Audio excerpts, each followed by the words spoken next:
트럼프 미국 대통령이 홍콩에 대한 특별 대우를 박탈하는 행정명령에 서명하자 중국은 미국의 보복 제재를 가하겠다고 맞받았습니다. 미국 역시 전방위 압박에 나서면서 미중 갈등이 갈수록 심각해지고 있습니다. 워싱턴 여홍규 특파원이 취재했습니다. 홍콩에 대한 특별 대우를 없애는 행정명령에 서명한 트럼프 대통령. 예정이 없던 기자회견을 열어 작심한 듯 중국을 맹비난했습니다. 홍콩 보안법 강행에 대한 비판에서부터 We've all watched what happened. Their freedom's been taken away, their rights have been taken away. 코로나19를 은폐했다고 주장하고 We hold China fully responsible for concealing the virus. 중국의 통신기업 화웨이도 공격했습니다. We confronted untrustworthy Chinese technology and telecom providers.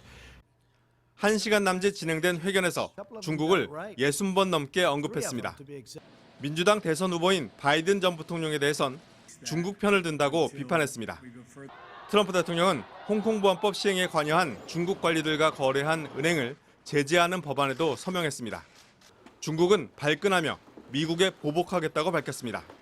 是对香港事务和中国内政的粗暴的干涉，中国政府对此坚决反对，予以强烈的谴责。 하지만 미국은 오히려 전선을 확대하고 있습니다. 폼페이오 국무장관이 중국의 남중국해 영유권 주장이 불법이라고 주장한 데 이어 국무부 차관보도 중국이 영유권을 계속 주장하면 중국 당국자와 기업을 제재할 수 있다고 경고했습니다. 앞서 지난 9일엔 중국이 소수민족인 위구르족을 탄압한다는 이유로 중국의 전현직 고위관리 4명을 제재 명단에 올렸습니다.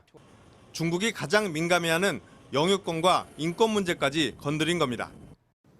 미국이 이렇게까지 중국을 압박하는 건 트럼프 대통령의 재선 전략과 관련이 있어 보입니다. 코로나19 확산으로 궁지에 몰린 상황에서 내부의 불만을 외부의 적으로 돌린다는 건데 중국이 강하게 나올 경우 역효과를 낳을 수 있다는 지적도 나옵니다. 워싱턴에서 MBC 뉴스 여홍규입니다.